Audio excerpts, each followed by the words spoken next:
ጭንቀት ችግር ሲሆንብህ ፊትህን አዞርበት። ይህንን ማድረግ ከባድ አይደለም። ምክንያቱም እንደ እድል ሆኖ የሰው አእምሮ በአንድ ጊዜ ከአንድ ሐሳብ በላይ ቁጥር ስፍር በሌላቸው ነገሮች የተሞላች ነች። ነገር ግን ወጣ ብለህ በህይወትህ ካላካተትካቸው ተጠቃሚ አትሆንም።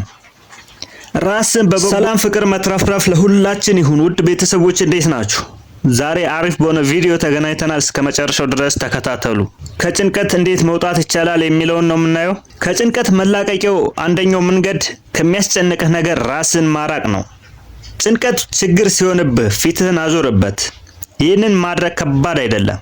ምክንያቱም እንደ እድል ሆኖ የሰው አእምሮ በአንድ ጊዜ ከአንድ ሐሳብ በላይ እንዳይዝ ተደርጎ ነው የተሰራው።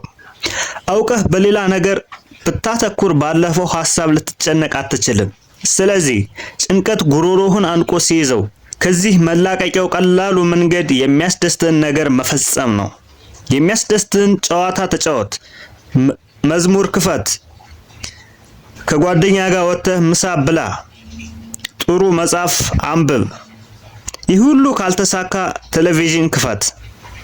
ሮበርት ሉዊስ እንዲህ ሲል ጽፎ ነበረ፣ ዓለም ቁጥር ስፍር በሌላቸው ነገሮች የተሞላች ነች። ሁላችንም እንደ ነገስታት ደስተኞች መሆን እንደሚገባን እርግጠኛ ነኝ። ዓለም ቁጥር ስፍር በሌላቸው ነገሮች የተሞላች ነች። ነገር ግን ወጣ ብለህ በህይወትህ ካላካተትካቸው ተጠቃሚ አትሆንም። ራስን በበጎ መልኩ ስትስለው አእምሮህን ከግራ መጋባት በላይ የማድረግ ችሎታን ትጎናጸፋለህ። የጭንቀት ትኩሳትህን በግልጽነትና በእርጋታ ትተካዋለህ።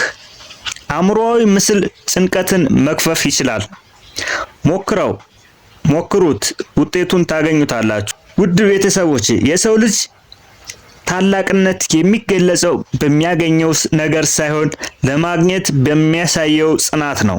እናንተም ብትሆኑ ከጭንቀት ወጣችሁ ወደ ደስታና ሰላም ለመግባት ከፈለጋችሁ ትኩረታችሁን ማድረግ ያለባችሁ ጭንቀታችሁን እንዴት እንደምትፈቱት ሳይሆን ደስታችሁን እንዴት ማግኘትና መጎናጸፍ እንደምትችሉ መሆን አለበት። ለምን መሰላችሁ? ጭንቀቴን እንዴት ልፍታ ስትሉ ደጋግማችሁ ጭንቀት የሚለውን ቃል ከአፋችሁ እያወጣችሁ ስለሆነ ተመልሶ መጥቶ የበለጠ ያስጨንቃችኋል። ምክንያቱም እየተናገራችሁ ስለሆነ ማለት ነው።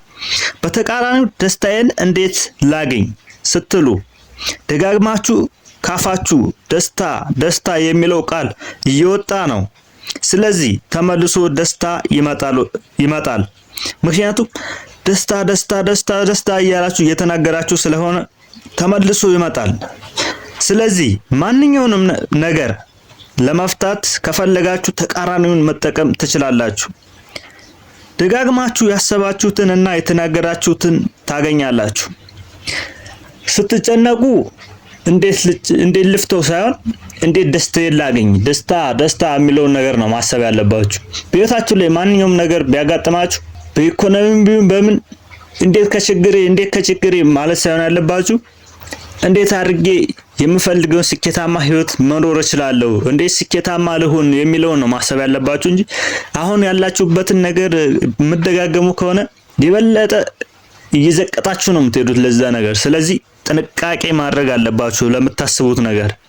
ውድ ቤተሰቦች፣ ለዛሬ የነበረው ቆይታ ይሄን ይመስላል። እንደወደዳችሁት እርግጠኛ ነኝ። ቪዲዮውን ሰብስክራይብ፣ ላይክ ማድረግ እንዳይረሳ። ሐሳብ አስተያየት ኮሜንት ላይ መስጠት ትችላላችሁ። እስከዛ ድረስ ባያላችሁበት ሁሉ ሰላም ለእናንተ ይሁን። ቻው።